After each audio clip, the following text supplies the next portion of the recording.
Grand Lille TV, bonjour à toutes et à tous, il est 7h30, on est en direct en ce jeudi 14 septembre, ravi d'être en votre compagnie pour tout savoir de l'actualité du Grand Lille.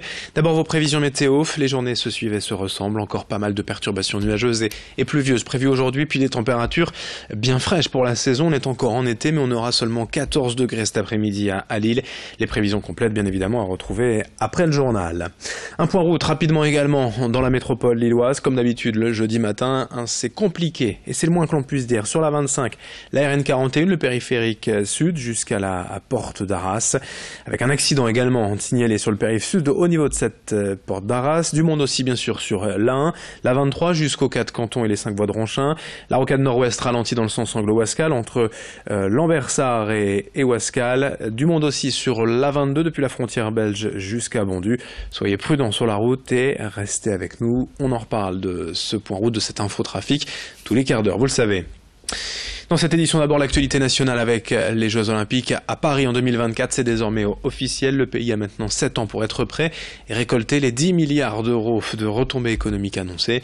La région aussi souhaitant en profiter. La métropole européenne de Lille est à 1 heure en TGV du village olympique et fait partie de ces villes capables d'accueillir des compétitions durant les Jeux, notamment des matchs de football au stade Pierre-Mauroy, mais aussi des équipes à l'entraînement avant les épreuves.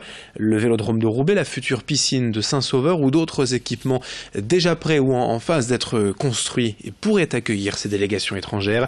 La région veut profiter de ces retombées. Et le président de l'AMEL, Damien Castelin aussi, il est au micro de Vincent Vieillard. La piscine olympique, c'est déjà près de 52 millions d'euros, 3 bassins. C'est le gros investissement qu'on fait pour les métropolitains, mais c'est un équipement neuf qui sera réalisé avant les JO de 2024. Donc il n'y a pas de problème qu'il pourrait y avoir, comme on a vu notamment du côté de Rio. Les équipements, eux, seront tous bien et très bien utilisés après ces JO 2024. Tout à fait, aucun problème bien évidemment. C'est d'abord une piscine métropolitaine et puis je le dis, je le répète, c'est pour l'entraînement. Il y aura beaucoup de villes et de métropoles candidates pour accueillir effectivement ces Jeux avant. Eh bien, nous avons des atouts à 50 minutes du TGV. Autre titre de l'actualité, le bilan 2016 de l'ASN, l'autorité de sûreté nucléaire dans la région. Ici, on pense évidemment à la centrale de Gravelines, la plus puissante d'Europe occidentale. Je vous le rappelle, globalement, l'ASN dresse un bilan satisfaisant des activités de la centrale. L'an dernier, l'organisme a tout de même imposé la réparation de la cuve des réacteurs 1 et 4 après l'apparition de fissures. Mais l'ASN note aussi des améliorations quant aux installations. En revanche, les performances environnementales sont estimées en retrait en matière de rejet d'effluves. L'ASN rappelle aussi que le site de Gravelines devait à l'origine fonctionner 40 ans. Il a ouvert en 1980, vous faites le calcul. Mais EDF a récemment investi 1 milliard d'euros pour prolonger la durée de vie de la centrale. Explication quant à ces rejets d'effluves au micro d'Idil Gunaï. On va sortir une décision justement pour encadrer tous ces rejets et on incite, et d'ailleurs c'est ce qu'a fait l'exploitant, à revoir un peu l'ensemble de ces rejets et bien s'assurer que tous ces rejets étaient bien connus et encadrés par des prescriptions. Le problème, normalement dans les eaux pluviales, il ne doit rien y avoir. Mais par contre, on n'est pas à l'abri d'un déversement accidentel ou d'un petit incident sur l'installation et de la radioactivité peut se retrouver dans les eaux pluviales. Donc effectivement, il faut contrôler que c'est bien de l'eau pluviale et non pas de l'eau chargée d'éléments radioactifs. Une autre info dans cette édition pour toutes celles et ceux qui souhaiteraient faire des économies d'énergie. L'UFC Que Choisir relance actuellement son opération d'achat groupé d'électricité. L'idée est tout simplement de faire jouer la concurrence en s'alliant entre consommateurs. 7 fournisseurs vont ainsi proposer leurs meilleurs tarifs et l'UFC Que Choisir sélectionnera la meilleure offre pour la proposer aux consommateurs. Aujourd'hui déjà, plus de 160 000 personnes sont inscrites en France, sont 11 000 dans la région. Vous avez jusqu'au 25 septembre et évidemment il n'y a aucun engagement. Vous serez libre de souscrire ou non à l'offre proposée. Écoutez Robert Briron de l'UFC Que Choisir dans la région. Aujourd'hui, les consommateurs ont la possibilité de faire jouer la concurrence. Et ce que nous souhaitons par cette opération, c'est de leur ouvrir les yeux, en fait. C'est de leur dire, oui, vous pouvez faire jouer la concurrence, vous pouvez aller voir ce qui se passe ailleurs, et on les aide sur cette opération en leur fournissant des preuves de ce que nous disons, en leur disant, voilà, nous on a fait un appel au moins 10 ans, c'est-à-dire au moins cher parmi les fournisseurs. Aujourd'hui, 7 fournisseurs ont accepté de jouer le jeu, c'est important.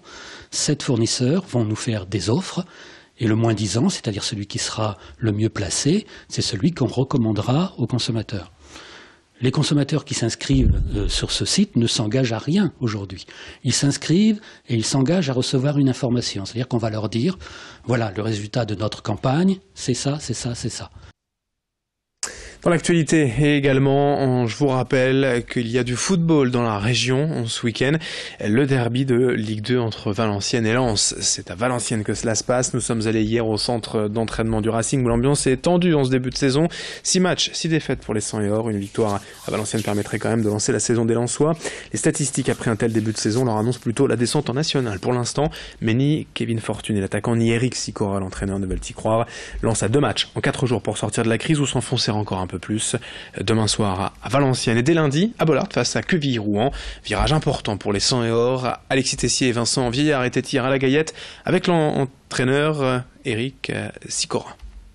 Avec le nouveau coach, on travaille 2 fois plus. Après, je pense que lors du dernier match, il y avait déjà beaucoup de mieux. Un fait de jeu nous fait qu'on perd ce match, mais quand on regarde l'ensemble du match, nous déjà joueurs, on trouve qu'on a fait déjà beaucoup plus d'efforts déjà par rapport aux anciens matchs. Donc il faut s'appuyer sur ce match et continuer à travailler comme on fait la semaine pour vendredi faire un gros match. On connaît tous l'importance d'un derby, donc on va aller là-bas pour jouer et gagner ce derby, parce qu'un derby ça se gagne, quand ça se joue pas, ça se gagne. Donc peu importe la manière ou la façon dont on peut gagner ce match, faut aller pour gagner.